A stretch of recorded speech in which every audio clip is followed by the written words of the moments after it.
Bem-vindos ao Tudo é Economia. Reduzir as emissões de gases com efeito de estufa, aumentar a produção de eletricidade com recurso a fontes renováveis, baixar a dependência energética de Portugal com o exterior, promover o uso de carros elétricos. Estes são alguns dos objetivos que constam do Plano Nacional de Energia e Clima que o Governo apresentou esta segunda-feira. É este plano que vamos analisar nos próximos minutos com João Pedro Matos Fernandes, o Ministro do Ambiente e da Transição Energética. Muito bem-vindo ao Tudo é Economia. Antes de falarmos do plano propriamente dito, não posso deixar de lhe fazer esta pergunta. Como boa parte dos portugueses também se irrita quando recebe a fatura da luz? Eu sou uma pessoa poupada, seja como for, já no final do mês de janeiro vou receber uma fatura que é 3,5% mais baixa, eu e todos os portugueses, e como tenho uma potência contratada baixa, estou à espera que o Comitê do IVA em Bruxelas autorize ao abaixamento do IVA, que a partir de abril estará certamente ao dispor, não é de mim, é de 2 milhões de portugueses que têm essa potência mais baixa contratada. Grande parte da fatura da energia em Portugal tem a ver com impostos. Já passaram 4 anos, quase 5, desde o fim do resgate. Não seria razoável que uma das principais medidas de justiça social fosse a descida do IVA, da eletricidade, da energia em geral, não apenas da potência contratada, uma vez que ele subiu na altura para arranjar receita para o Estado?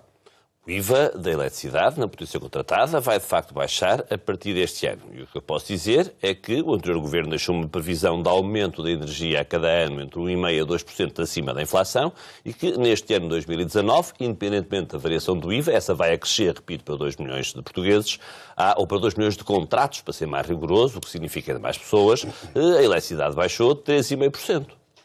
Certo, mas o IVA ter subido de 6 para 23 causou, de facto, um grande incremento da fatura. Quando é que podemos ter essa reversão dessa medida?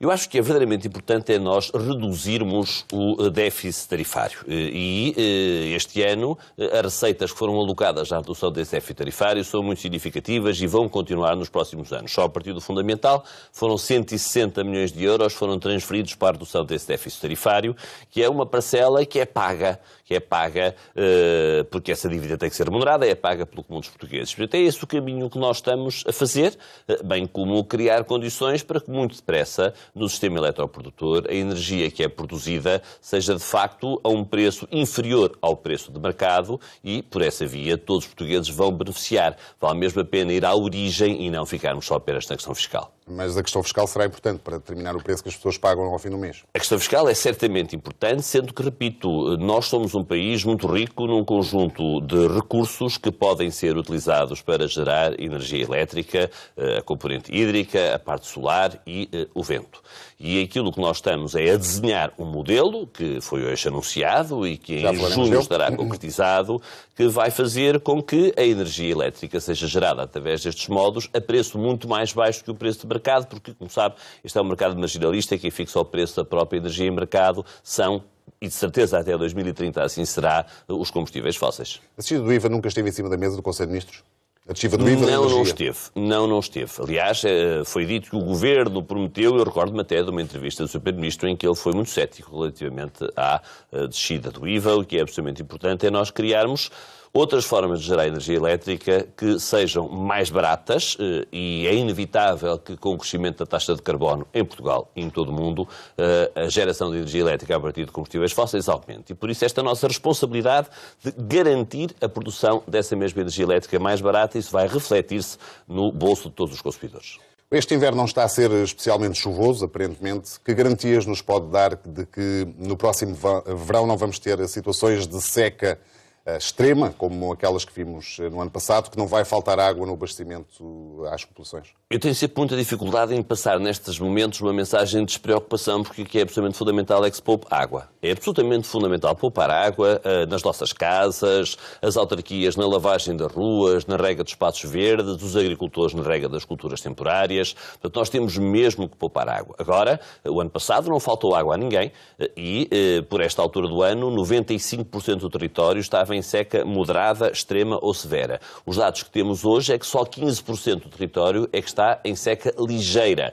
O mês de fevereiro, vamos ter daqui a 2 dias já uma primeira altura com muita chuva, e o mês de fevereiro deve ser um mês chuvoso, e por isso eu nunca quero aligeirar a preocupação a ninguém, nem a mim próprio, porque é absolutamente fundamental termos um uso muito racional da água, sendo que estamos neste momento em condições muitíssimo melhores, pelos números que dei, do que estávamos no ano passado. Mas foram implementadas algumas medidas de salvaguarda para evitar a repetição de situações que foram, para além dos comportamentos individuais, que não são menos importantes, obviamente. Sim, mas se foram... sim, sendo que do ano passado para este ano não são muitas as que produzem resultados de fundo. Nós estamos mais preparados, nomeadamente uma coisa que vamos fazer e vamos fazer já, que é, aliás, tal como o ano passado, há 2 anos é que isso ainda não foi feito, porque não havia tradição de o fazer, que é em fevereiro reunir com todas as comissões regantes para garantir que no setor mais sensível, que não é propriamente o abastecimento humano, isso de facto não há nenhuma razão para poder temer, desde que façamos todos um uso parcimonioso deste recurso escasso que é a água,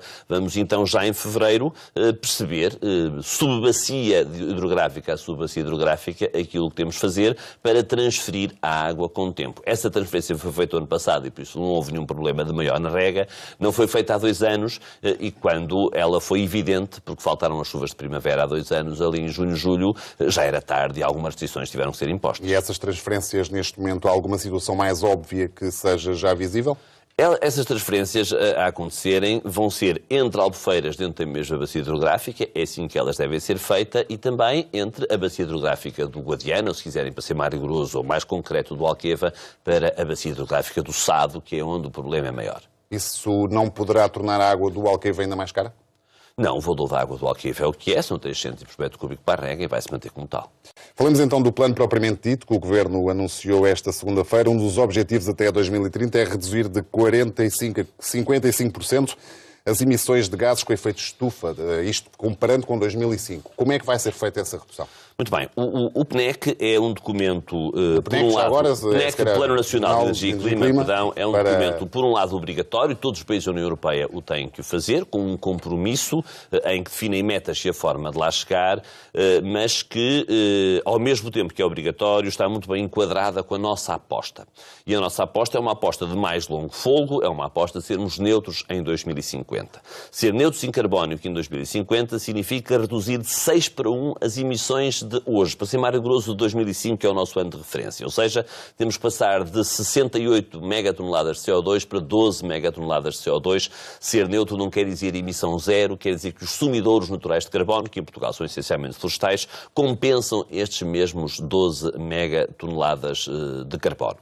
E por isso, se nós queremos ser neutros em 2050, acho que nem poderia ser de outra forma, nestas 3 décadas, é sobretudo na próxima década, 2030, que temos que conseguir o maior número de resultados. E esse trabalho será feito incidindo sobretudo em que áreas? Este trabalho está a ser feito e há 2 áreas mais importantes de todas as outras. Uma é o setor eletroprodutor, outra é o setor da mobilidade. Nós temos que chegar a 2030 com 80% da energia elétrica que consumimos a ser gerada a partir de fontes renováveis. Hoje o número ainda não está calculado para o ano passado, mas ronda aos 55%, 56%. Queremos chegar aos 80%. Já tivemos meses, olha, o março passado, em que ultrapassamos os 100%. Portanto, é um número que nos obriga a duplicar a capacidade instalada que hoje temos, mas está muito longe de ser um número mirífico. E também na mobilidade, onde, por exemplo, a nossa meta é de que em 2030 1/3 da mobilidade terrestre de passageiros já seja feito por veículos elétricos. Já aí há a questão da mobilidade, que é obviamente um ponto fulcral até para a vida e porque afeta a vida das pessoas. O plano prevê também o encerramento das centrais a carvão até 2030. Qual é a alternativa que será aqui encontrada, nomeadamente para o que já existe? A alternativa é, já agora, chegando a 2030, ainda estarão a funcionar as centrais a gás, que hoje funcionam a 18, 20% da sua capacidade. Portanto, temos um grande backup que nos vai dar mais 10 anos, se for necessário, e não serão descontinuadas, que são exatamente as centrais a gás. A alternativa é nós, repito, duplicarmos a capacidade que temos de geração de eletricidade a partir de fontes renováveis e, por essa via, termos que reforçar muito a rede que existe no país e as interligações com Espanha e, através de Espanha, com França e também com Marrocos, por razões de segurança de abastecimento. Isto é, o facto de não termos uma central que produz uma grande capacidade, como é o caso, por exemplo, da central de Sines, obriga a ter preocupações que estão incluídas no próprio plano e que serão agora detalhadas durante este ano, de segurança do abastecimento. Não basta conseguir, já percebemos que conseguimos. Em março foi mais de 100%. É conseguir com a segurança de abastecimento que temos hoje. O plano prevê o uso de 20% de renováveis no setor dos transportes, um terço da mobilidade, como aliás já referiu, seja assegurado por veículos elétricos. O Governo vai dar algum estímulo adicional à compra de carros elétricos? Esse estímulo já é dado hoje. Vamos lá ver. Em primeiro lugar, quem compra um carro elétrico não paga imposto sobre veículos. O imposto sobre veículos, esta é uma regra que já nem é do Governo anterior, é do anterior ao anterior. O imposto sobre veículos é calculado de acordo com as emissões. Ora, um veículo elétrico emite zero, logo paga zero de imposto sobre veículos. E o incentivo que temos dado de 2.250 euros por cada veículo elétrico que entra no mercado, novo, vai continuar durante este ano, sendo com uma limitação, que é acima de 60 mil euros do valor do veículo, isto é, já para gente muito endinheirada, nós deixaremos de dar esse incentivo, mas para todos os outros continuaremos a dá-lo e acreditamos que ele é suficiente, até porque assistimos, por um lado, a um cada vez menor preço de um veículo elétrico no momento da sua aquisição. Mas no momento da compra ainda há aqui um... No momento da compra ainda há uma diferença que os fabricantes estimam que em 2025 estará muito atenuada e em 2030 estará mesmo resolvida. Mas vale a pena pensar numa outra coisa, é que um veículo elétrico é um veículo com muito menos peças, é muito mais simples do ponto de vista mecânico, ou seja, tem muito menos manutenção. E se carregado em casa, o valor do quilómetro anda pelos 15% a 20% do que é hoje, já hoje, um veículo a combustão. A possibilidade de alguém que tem um carro, por exemplo, a diesel, trocar por um carro elétrico, uma espécie de, chamemos-lhe, incentivo ao bate, isso está em cima da mesa em algum momento? Isso não está em cima da mesa. O caminho que nós estamos a seguir é este. Não quer dizer que num prazo de 10, 20 anos essas coisas não possam vir a ser revistas. O que é para nós claro, ou que são para nós claro, são as metas que temos de ter em cada setor. Todos os setores contribuem, os dois contribuem mais, repito, são o setor eletroprodutor e o setor da mobilidade, todos contribuem, naturalmente que não há projeções a 30 anos, que é o caso da neutralidade carbónica, e por isso esse caminho, o caminho para lá chegar, é um caminho que tem que ser adaptado a cada ano. Vai sendo certamente adaptado, mas com a garantia de que a meta é aquela que temos em 2050, sermos neutros em carbono. Só assim, e o relatório das Nações Unidas foi divulgado no início do mês de dezembro, deixa muito claro, só assim nós conseguimos garantir, se todo o mundo for neutro em carbono em 2050, que não ultrapassaremos o famigerado grau e meio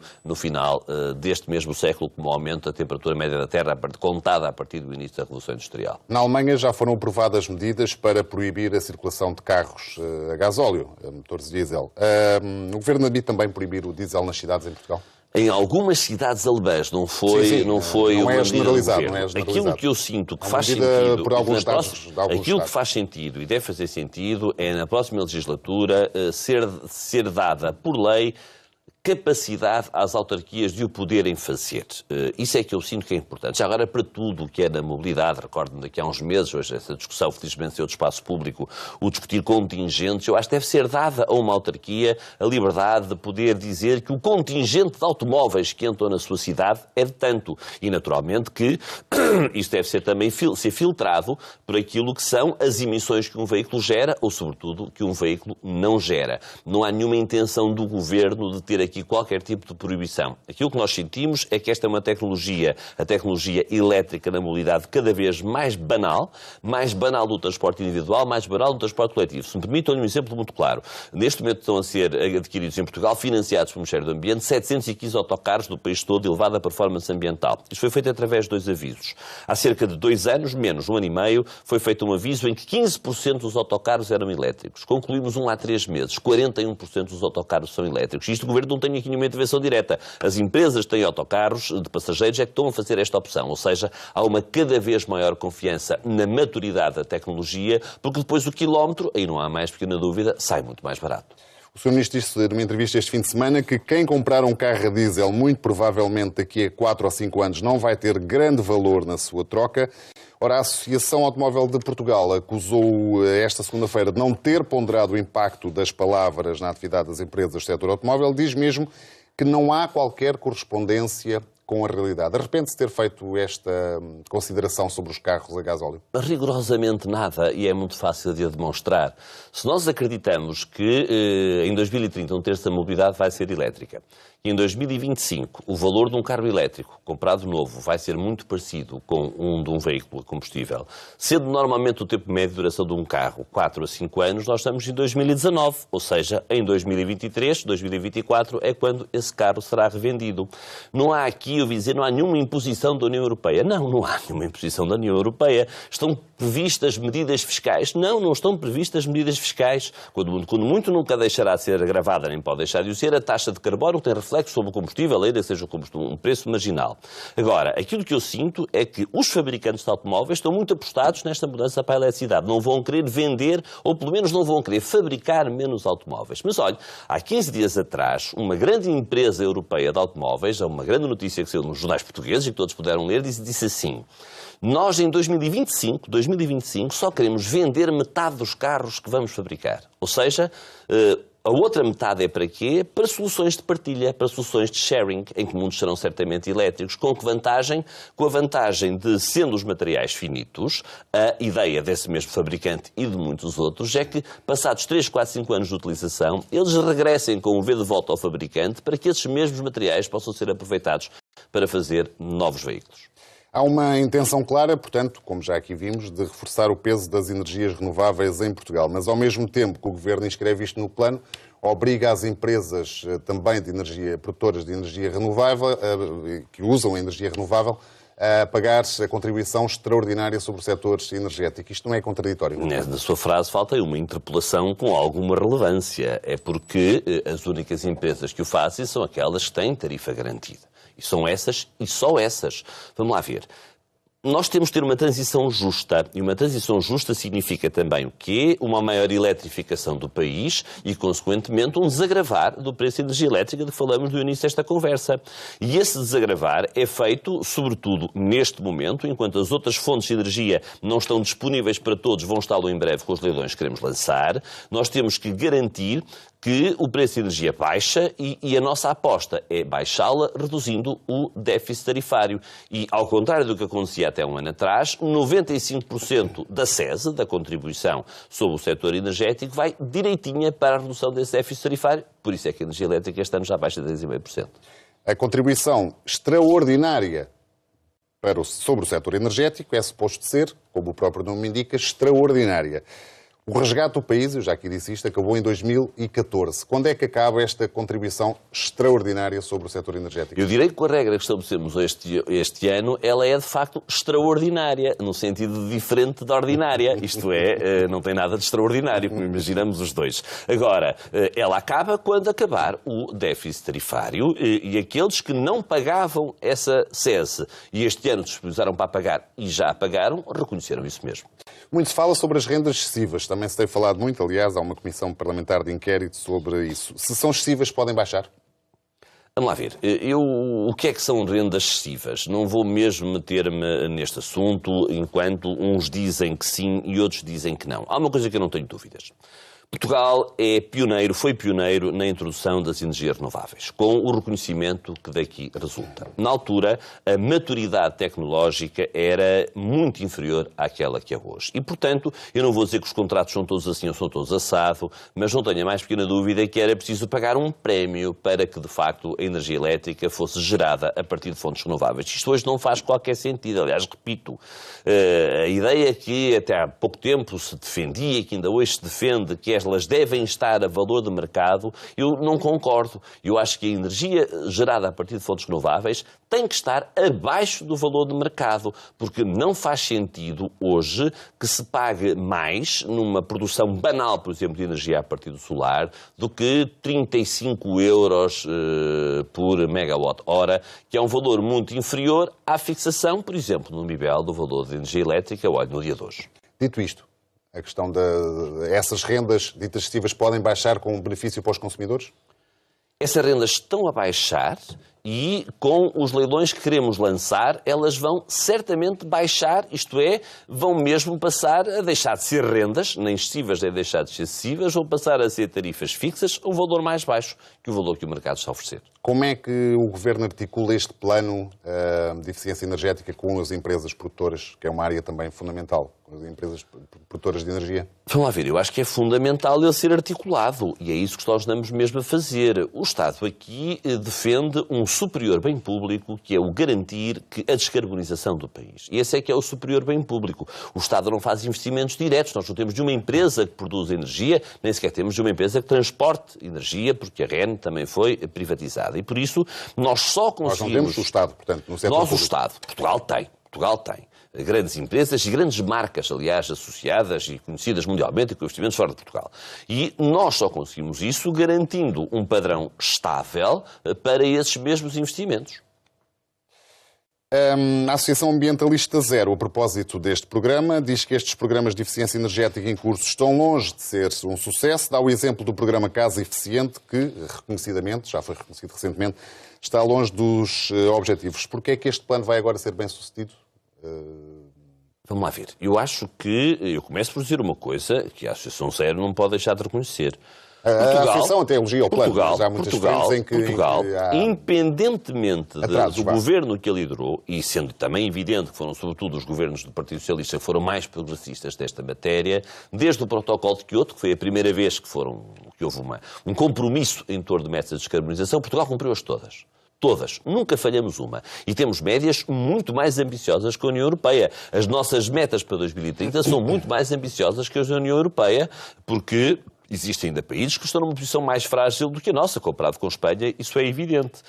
Eu não tenho a mais pequena dúvida do compromisso dos portugueses com o combate às alterações climáticas, sendo evidentemente que no limite isto também é uma questão de opções individuais e daquilo que isto custa a cada um de nós, se for o caso. Mas o facto do Banco Europeu de Investimentos ter feito em julho um inquérito em toda a Europa e ser concluído que 80% dos portugueses são, na Europa, 80% dos portugueses estão muito preocupados com as alterações climáticas, este significa que Portugal é o país onde os seus cidadãos estão mais preocupados com as consequências das alterações climáticas em toda a Europa. A Associação Zero diz também que é preciso reduzir aquilo que chama de pobreza energética. É um conceito que eu desconhecia. Ou seja, pessoas com incapacidade financeira para aquecer ou arrefecer a casa, consoante a época do ano, porque, diz a Associação, não basta a tarifa social de eletricidade. Há algum tipo de apoio adicional previsto pelo Governo para estas famílias de menores rendimentos, com mais dificuldades em manter o conforto da sua casa? Em primeiro lugar, multiplicamos por 10 o número de portugueses que acede à tarifa social, o que não pode ser em situação alguma considerado uma relevância. Mas sim, o programa que vamos agora lançar de biomassa, que foi até pensado inicialmente para construir centrais de biomassa para gerarem eletricidade, já agora com um custo para todos os portugueses, se isso assim fosse, nós vamos transformá-lo exatamente num programa de utilização de biomassa para aquecimento. E é mesmo aqui que vamos querer investir. Em vez de fazerem 16 centrais de biomassa, com o mesmo volume de investimentos, poderemos fazer 200 centrais de biomassa pensadas para o aquecimento e, dessa forma, reduzindo muito até a fatura energética. Como é que isso funciona? Queres só explicar muito rapidamente? Essas centrais de biomassa vão ser sobretudo utilizadas para o aquecimento de equipamentos públicos. Olha, há concelhos no interior deste país que pagam 300 mil euros de eletricidade ano para aquecer as suas piscinas e que o podem fazer queimando biomassa, com os ganhos também que isso traz a partir da floresta. Obviamente isso pode ser utilizado também, por exemplo, para bairros sociais, para hospitais, para outros tipos de equipamentos. Já não falta muito tempo, Sr. Ministro, mas ainda lhe perguntava. O Governo tenciona de alguma maneira proibir o uso do plástico de uma forma generalizada, ou seja, sacos de plástico, palhinhas, copos de plástico, aquelas coisas que se utilizam muitas vezes nas festas das crianças, isso pode vir a ser proibido? Vamos começar por separar o plástico do plástico descartável. Fazem-se corações em plástico. O plástico é um material extraordinário. Com certeza. O plástico de uso de uma só vez, de single use, descartável, de facto não faz sentido. Não faz sentido, pensemos um bocadinho, é irracional nós estamos a fazer um bem descartável num material indestrutível. Nós fabricamos na Terra, do ponto de vista industrial, plástico há 75 anos e todo aquilo que fabricamos em cada ano está cá todo. Sim, De acordo com o que está previsto, aliás, na legislação europeia, queremos antecipar, no final de 2021 não vão poder ser utilizados plásticos descartáveis como as palhinhas, como as cotonetes, como os misturadores, como os copos de plástico, como os pratos de plástico, como os talheres de plástico, tendo o Governo e todas as empresas públicas, incluindo a RTP, estão vinculadas ao facto de, desde o passado dia 1 de janeiro, não poderem mais usar... Água engarrafada, como não poderem usar mais plástico. O que é que as empresas que vendem água engarrafada vão ter que arranjar alternativa? Garrafas de vidro? Vão ter que utilizar garrafas de vidro, mas atenção, o plástico que eu disse ser proibido não inclui as garrafas. Não inclui as garrafas. Esse plástico vai ter é que passar a ter, como quando nós éramos meninos, uma tara retornável. Isto é, que vamos já testar num projeto piloto ao longo deste ano, colocando máquinas onde as pessoas colocam essas mesmas garrafas, o mesmo é válido também para as latas de alumínio, e em que vão receber qualquer coisa em troca. Esse qualquer coisa ainda não está definido, não é? Sendo que... Não, qualquer coisa estamos de facto a acabá-lo. Sabemos quais são as máquinas, vão ser 50 instaladas no país, estamos a desenvolver contratos que são voluntários com hipermercados, com estações de serviço, que depois darão um voucher para poder utilizar nessa mesma loja. É assim que o vamos fazer, porque de facto não faz sentido fazer estas coisas de uma noite para uma manhã. A partir do dia 1 de janeiro de 2022, todo este sistema de retornável estará montado no país todo. Sr. Ministro, porquê é que o Governo, e muito rapidamente, não tem já toda a frota automóvel ambiental amiga do ambiente?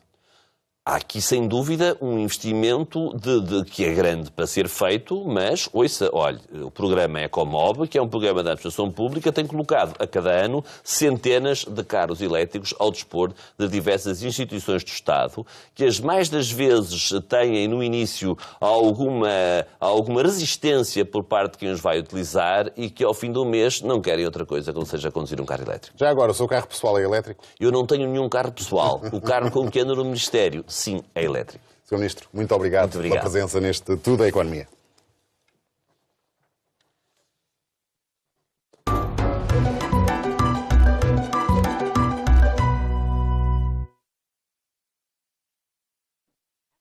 E agora o choque de ideias.